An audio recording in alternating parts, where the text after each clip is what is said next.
It's real. Well, I think it's the most real I may have ever, been around. I mean, the look in his eye doesn't waver from snap one to snap 65. Like every single play, like the intent, the intensity, the moxie, like you just believe that he can make something happen at any time. You're tuned in to the Ross Tucker Football Podcast, guiding your gridiron journey, none other than your host, former NFL lineman, Ross Tucker.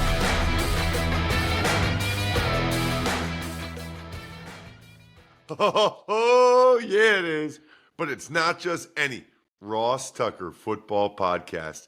It is our critically acclaimed Saturday sit-down where we do a long-form interview with someone involved in the sport of football. How about Will Fries, the starting right guard for the Minnesota Vikings, signed that 5-year, $85 million contract in the offseason. They play the Ravens tomorrow, coming off a big win over the Lions. Can't wait to talk with Will about J.J. McCarthy and more. Plus, I do have winners for you guys. So if you've gone the extra mile in any way as it relates to our network of shows, make sure you stay tuned until the end. It's Big Show time. The Big Show.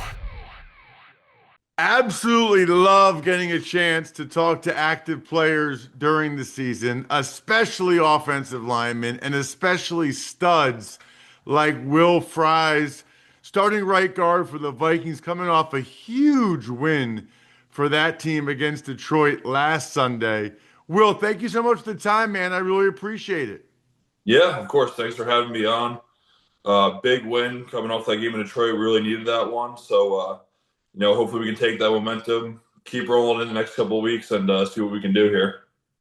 Well, it was great to actually get a chance to meet you a couple weeks ago. It's funny because you might not even know this, but I used to, because of where I live, I used to do like some Penn State media stuff, like a weekly show. So I evaluated your high school video and talked about it. I would talk about you when you were at Penn State. I think maybe the whole time you were there, or at least most of it. I haven't done it in a while. And then obviously following your NFL career. So it's one of those weird things where I feel like I kind of know you because I've been watching you play on some level since high school, but never actually got a chance to meet you until you came up to me before that Chargers game. So thank you very much, man. That was great.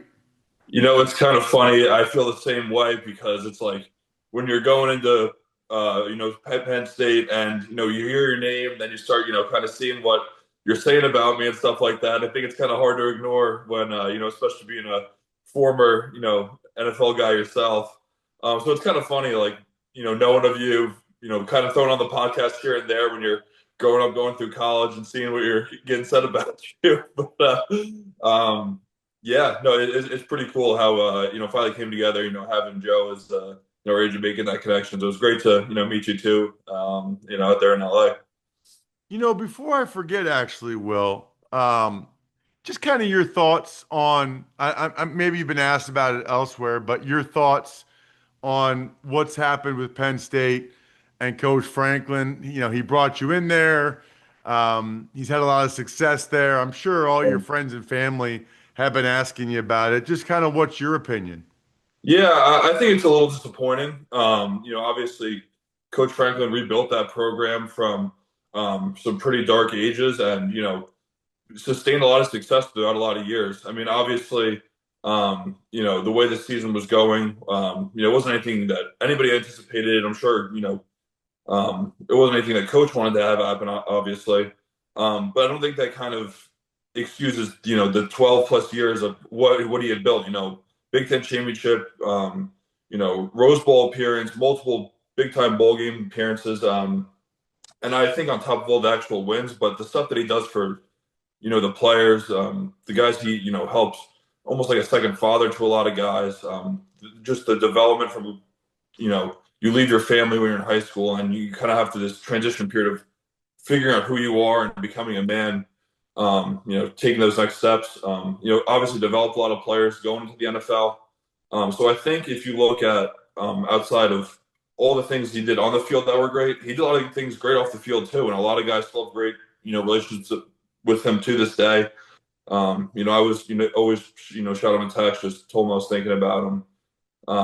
but yeah, I was disappointed in it, and I'm sure he was too. But I know wherever he goes, he's gonna have success, and it affects a lot more people other than Coach Franklin too. There's a lot of people inside that building that are really good, and it's just kind of a sad situation. But obviously, we move on from here as as a university, and we'll see where the chips fall, and hopefully we get somebody that can come in and continue that level of success that was kind of in place the past decade or so. It's funny, Will, because I don't know if I told you this when we were talking, but I think it was a bigger dream for me growing up to play for Penn State than it was in the NFL. We had season tickets to Penn State games. I was a late bloomer, so my only scholarships were William and Mary in Delaware, and I thought, man, if I can go to Princeton or Harvard because of football, I got to do that. So I didn't have the opportunities that you guys had, but you got a chance to kind of live out my dream of playing for Penn State. What was that like? Was it kind of everything that you hoped it would be? And maybe just I know it's your only college experience. You don't really have anything else to compare it to. So what was it like, and how would you compare it to the NFL? I think it was probably crazier and more just the whole theatrics of college football. Coming from a middle-sized town in New Jersey. Obviously Friday nights were the biggest deal in the world. The whole town comes out and supports, and it's awesome. Like you can't think of anything better. We were a pretty good high school team, and you think you're on top of the world then, but then you reach this new level of like there's actually 110,000 people coming to watch this game, and it's definitely being loud. And it's like, oh my God, I cannot believe that I'm actually here sometimes. I remember when I was a recruit, I went to go see that Ohio State game. I think it was 2014 where they lost maybe in overtime, or it was a pretty tight game. But I was in the stands with my buddy. I was like, we couldn't hear each other like screaming at each other face to face. And I was like, we kind of felt surreal. So kind of from that moment knew I wanted to go play for that school. Every game day was just awesome. My family loved it. 3-hour drive from New Jersey. Everything about it was just awesome. I mean, I loved my time at Penn State. But I also love my time in the NFL too. Like it's just kind of a different world where you get a little more responsibility and you kind of grow up a little bit more too. So I mean, kind of both ends of the spectrum, different experiences, but I kind of love both experiences that I've had so far. Well, what you've done is really impressive. Your Penn State career was interesting because it was like tackle, guard, you're moving around, and then you get drafted by the Colts and seventh round pick, not a lot of expectations for seventh round picks. A lot Sure. of times those guys get cut, never even make it, yet you end up starting, you end up excelling. And people are talking about you as a guy that's going to potentially be a pretty sought after free agent. And then last year, week 5, you broke your leg. You fractured your tibia. You got to take me through that because I actually, after my third year, had signed a 3-year extension as a restricted free agent, actually. But you're in your last year of your contract, and you have a chance to really cash in. And we'll get to that because you still did, thankfully. But just kind of, you break your leg. Talk to me about what you're thinking about, what your family's saying to you, what your agent's saying to you, what's in your head when that happens. It had to be devastating. Man, it was it was just a kind of a scary time. I thought, back to last year, I had a pretty good start to the year, playing some of my best football. Things were finally starting to click the way that I kind of always envisioned. Um, I remember telling my girlfriend at the time, but now wife, I'm like, just trust this process, like, because I know things are going to work out one day. And this is kind of back when I was a rookie and second year and hadn't quite hit the field yet. And I was kind of hitting that stride where I felt like, okay, like going into my fourth year, like things are finally starting to click. It looks on film that I kind of the way I always envisioned it to look, the technique, the physicality, um, everything that you kind of just want yourself to be, and kind of why you do all those long training hours and spend all off season, going to different places to learn different things. And then when you kind of end up on that field and you feel your leg bend the way it's not supposed to, and you hear it pop like a big branch has fallen in the woods or something, like you knew it was kind of done in that moment. I was really lucky. I had some really good athletic trainers and PTs in Indy that helped me kind of rehab, but I didn't know what was going to happen. I was kind of in this limbo of I don't know if I can swear on this, sorry, but I didn't know what was going to happen, and but I knew I had a new mission in mind that I needed to attack the rehab as hard as I could, give everything I could to the rehab process, like doing 2 sessions a day, doing all the other recovery stuff that I could, focusing on nutrition, sleep, like all the stuff that we always talk about, but like kind of putting it towards rehab. But I got lucky enough that the tape I put on film ready was good enough, and you know, once I got time to that the March time period, and that those teams were interested, like it was a real blessing, and there was still a long road after that of recovery and getting back on the field, but to have teams trust me that I was doing the right things rehab wise when they didn't know me, and kind of doing everything I could. It was an unreal moment when things finally kind of came into place. Don't go anywhere. Got to pay some bills real quick. Guy Fieri's got culinary chaos on his Christmas list. Don't miss the brand new series, Tournament of Champions All-Star Christmas on Food Network. For the first time ever, superstar chef duos will go head-to-head in high-pressure, high-flavor matchups, all for charity. Get ready as game day intensity meets holiday heat in the biggest culinary competition of the season. It's TOC like you've never seen it before. Don't miss Tournament of Champions All-Star Christmas. Series premiere November 5th at 8 only on Food Network. Stream it the next day on HBO Max. You know what we like on this show? We like winners. You know who's a winner? Smirnoff. They're the world's #1 vodka. They're also winning by being an official vodka partner of the NFL and our shows, all of them, which I love. There's a reason they've won so many awards. How about this history starting in 1864, which is amazing? They are all about igniting the collective. That's all of us together. Energy, fun, flavors. Grab a bottle of Smirnoff at your local retailer and head to Smirnoff.com to find recipes of delicious cocktails perfect for game day. Please drink responsibly. Smirnoff number 21 vodka distilled from grain, 40% alcohol by volume. The Smirnoff Company, New York, New York. Please not share with anyone under legal drinking age. So what was that like? What was free agency like? Obviously, not a lot of players ever get a chance to really go through it and have that many teams interested in them. Like how many teams are interested? I forget how early you signed. Just walk us through what that was like. Do you talk to any of the teams directly, or is it all through your agent, our agent, Joe Linta? Yeah. What was it like? Yeah, first off, shout out to Joe because he kicked ass and did a great job for me. So I'm super thankful for him. But yeah, ended up being a lot of teams interested. I don't remember how many. It was 5, 6, 7, 8, something like that.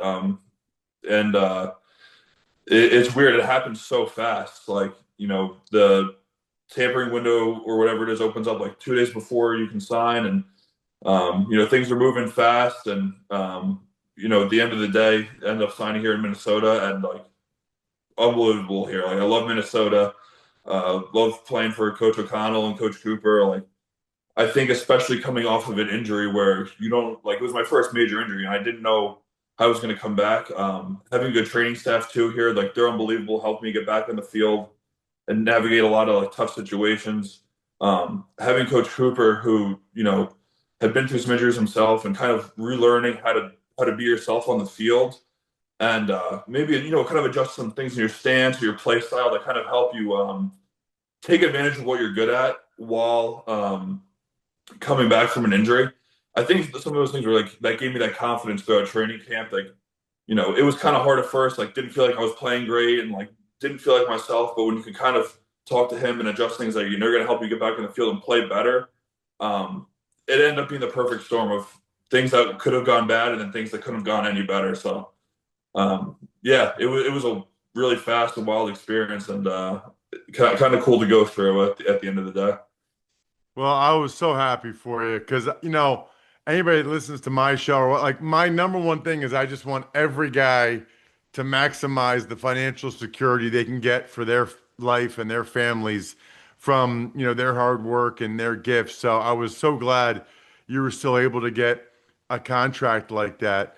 Um, you referenced it about the win over the Lions last Sunday. Man, that was huge. You're coming off the Thursday night game that did not go well for you guys at all. You're on the road, division rival, and you kind of took it to them up front, both sides of the ball. Did you have any idea that was coming? Or obviously, you guys always have confidence, but that was big time. Yeah, I think it's one of those things where when you have a group of, new guys playing together and there's guys in and out of the lineups with injury, it was a tough start to the year, but to, kind of get the group all together and really have a commitment to ourselves and each other through the practice week. We're going to make this thing happen. I think I always knew it was within this group, and I still think that going forward, like this is going to become part of our identities. That we have to do our jobs up front. We have to win the line of scrimmage every single week. That's just life in the NFL. You need to, for the whole team to do well. You need the guys up front to do well. And I think we felt that weight on our shoulders, and we have the guys in that room to rise to the occasion. I mean, kind of like I said before, we had 10 different guys play on the line this year, and every single one of them has rose to the occasion when called upon. Um, but to go in there and execute what you talk about all week in practice was really fun for us. Anytime you're running the ball well and efficiently, and can throw a couple different schemes at a team, and everything's kind of working, it's a lot of fun. So anytime you can rush for 140 or whatever it was we did in that game, it's going to help you win games. And that's the whole team too. It's the receivers blocking, that's the tight ends, that's JJ getting us into the right look. Like the whole team executed what we were coached to do, and the results are always pretty good and able to do that. What's JJ like? Because you go back to college and people talk about his leadership and his moxie and all that stuff. And I don't know. I don't think I've ever even met him. So what's he like? I'm sure people ask you all the time, but what's he really like? And when people talk about his moxie and confidence in the fourth quarter, I mean, he's still a young guy. Is that a real thing? It's real. It's well, I think it's the most real I may have ever been around. I mean, the look in his eye doesn't waver from snap one to snap 65. Like every single play, like the intent, the intensity, the moxie. Like you just believe that he can make something happen at any time. Um, he's been so fun to play with. Like he is just a guy's guy. The leadership's incredible. When things aren't going well, keeping guys engaged, going up and down the sideline, looking guys in the eye. Like he just has a look to him. Something in his eyes that you can just feel, and the whole team feeds off it. I mean, he's been a tremendous leader. He's doing a great job, even when he was injured, leading, and to have him back on that field was awesome. He is so fun to play with. That's cool, man. That's quite the compliment. What I mean, it doesn't get easier for you guys. Now you got to play the Baltimore Ravens, who got their quarterback back. It's funny, timing is everything in life. But they got Lamar Jackson back. What kind of challenge do they represent? I know they lost their D tackle Matabike. Travis Jones is a good player. Yeah. Just kind of when you look at the Ravens, what are you thinking about those guys? Yeah, I think you look at a team that has a tremendous amount of pride. Their season didn't start the way they had envisioned, obviously. But they're getting their guys back too, kind of like you said. So it's going to be an extremely tough challenge. Defensively, like you said, they got some dudes up front. Travis Jones, obviously losing Matabike hurts, but just traded for Draymond Jones. So it's every week's a challenge. A team that prides themselves in physicality and the AFC North and all that stuff.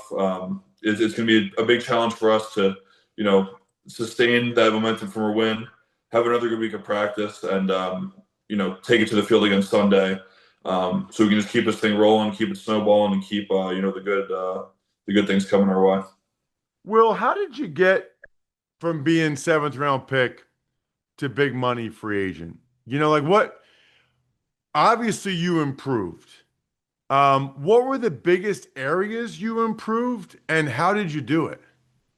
Yeah, I think being a college tackle helped, but it wasn't the end all be all of things. There's a reason I'm not playing tackle in the NFL. I guess what I'm trying to say. A Now guy tell me that's about that. No, but what do you? yeah. Because I was going to ask you, do you think you could do it or no? I think I could do it, but I think I'm a better guard. Kind of started my rookie year. I was able to meet with a guy in the Colts named Brian Decker, who's helped with kind of the sports psychology aspect of things. And I think that was one of the things that clicked for me. I was kind of always this guy that worked really hard, could see flashes of it on tape for myself, but could never really put it together consistently, and I couldn't figure out why. And being able to work with him kind of helped me bridge the gap between play and the ups and downs and consistency. Not letting a bad rep snowball into kind of two or three, and that's kind of what helped kind of catapult this whole thing. Got really lucky after my first year. Got to work with Olin Kreutz, the former center for the Bears. Was able to train up in his gym in Chicago with a couple guys on the team, and we just spent the whole offseason getting as big and as strong and as tough as we could. Training in his gym is it's not for the faint of heart. It's tough. A lot of 2-day sessions, but that was the thing physically that kind of helped me bridge the gap. So, guy that was always stronger, put a lot of time in the weight room, but being able to learn how to do it, efficiently for a whole off season. I think I went from being 305 my rookie year to coming back for that next OTAs into year two about 325, and had put on a significant amount of muscle. Went down from 22% body fat to like 19% body fat. So that was a big physical development for me. But it was those long hours that you kind of spend after OTAs, finding different ways you can bridge the gap to. You always see it in yourself, like, I know I can start in the NFL, but why am I not able to do it?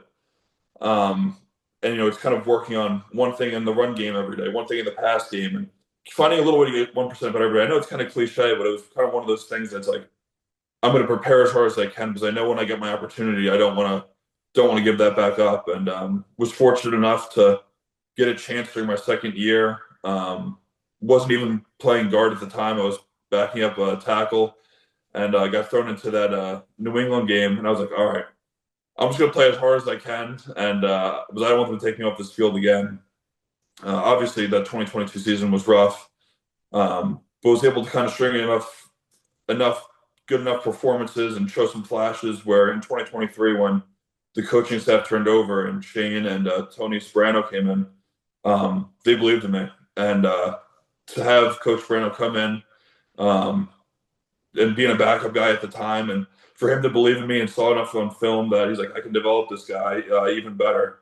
That meant the world to me, because playing for Tony, I got so much better, and he helped me iron out things with my technique, hand placement, how to set guys, how to be, more aggressive in my sets, when to kind of back off, against these DN type rushers that play inside now, how to pass off games to communicate. He helped me develop like an unbelievable amount. I'm so grateful for him. But on top of that, we had a great room too that kind of helped me bring me along the way too, like Quentin Nelson and Ryan Kelly, like those guys, playing next to him believed in me, and I think that's kind of what helped. String together, the offensive line that we had there for a couple of years, because, those guys helped me develop. They believed in me, and we had a good group. And then, kind of going to that fourth year, just seeking out more knowledge, I went down to Austin, Texas, and trained with John Wellborn, another guy who, had his, own gym down there, didn't have to take me in, had his, successful NFL career and business and stuff like that. But he let me train there for a couple of months, and, same thing, just picking up a thing here or there technique-wise, learning how to strength train, better too. Like, all those things go into a long journey of always believing in yourself, never wavering when things got tough. Like, the best thing you can do is just go back to work and find a way to attack the process. So kind of all those things led to that journey of playing a couple of good games in my fourth year. Unfortunate injury happened, but feel like I'm starting coming back into myself, picking up where I left off, and it's been quite the journey. Awesome. Will, thank you so much for the time, man. Really appreciate it. Good luck against Baltimore. Thanks, Ross. Appreciate it. All right, let's dive into the news. But first, well, you don't have to talk to me about live sports. Nobody likes live sports more than me. And the reality is, you need the apps. You need the streaming services to be able to watch these sports live. When you got NASCAR, especially NFL, Sundays, college football games with Fox One, you get it all live. Edge of your seat plays, jaw-dropping, high-octane moments, and that feeling like you're right there in the action. It is so nice after a game or when I'm traveling to be able to watch sports live on my phone. Fox One, we live for live, streaming now. Tuck's Takes. All right, Ross, the biggest news since yesterday is the Indianapolis Colts. They're putting their defensive tackle DeForest Buckner on IR with a neck injury. Devastating. Devastating because he's their best defensive player. He's a difference-making player, and they don't mess around with neck injuries. As a guy whose career ended with a neck injury, I can tell you that most of the time when a guy goes on IR with a neck injury, they do not come back. Look at Nnamdi Madubuike with the Ravens. Really, really a tough blow for the Colts. It sucks. There's no other way around it. And some other news around the league includes the Raiders firing their special teams coordinator, Tom McMahon, and the Titans. They released safety Quandre Diggs. Supposedly, Quandre Diggs asked for his release, which makes sense because I do think there would be teams that would be interested in picking him up that actually have a chance at the postseason. So I think that makes sense for Quandre. As for McMahon, he and Pete Carroll kind of got into it Thursday night. That's probably not a good idea if you're looking to keep your job. I will say this. I love those of you that go the extra mile because we want to reward you. So usually I announce the winners on a Saturday sit down, and then I'll send you something in the mail, but you got to send me your address if you didn't already. Chris Lizza, he's been making a lot of replies on Twitter, at Ross Tucker Pod, at Ross Tucker NFL. So he wins the Spread the Word winner via social media. Sponsor confirmation email winners David Ramsey, who bought a bunch of Liquid Death sparkling waters at Costco. I love it, David. And then the YouTube shout out, Stephanie Bean, youtube.com/Ross Tucker NFL. She said, happy Greg Cosell Day. Well, happy Winner's Day to you, Stephanie. Other than that, I think we're done here. Thanks for tuning in to the Ross Tucker Football Podcast. Make sure to also check out Even Money, Fantasy Feast, and College Draft, all on the DraftKings Network on Samsung TV Plus, YouTube, or subscribe to the podcast on your favorite platform. Shout out myfrontpagestory.com. It is November. It is holiday season. This is the best gift. I promise you guys. If you get this for a loved one and they don't have tears of joy, let me know. I'm not going to give you a refund, but I'll send you something. Heck, I'll send you something anyway. myfrontpagestory.com, backoffescheduler.com, humanheadnyc.com, Sporticulture, Pizza Boy Brewing.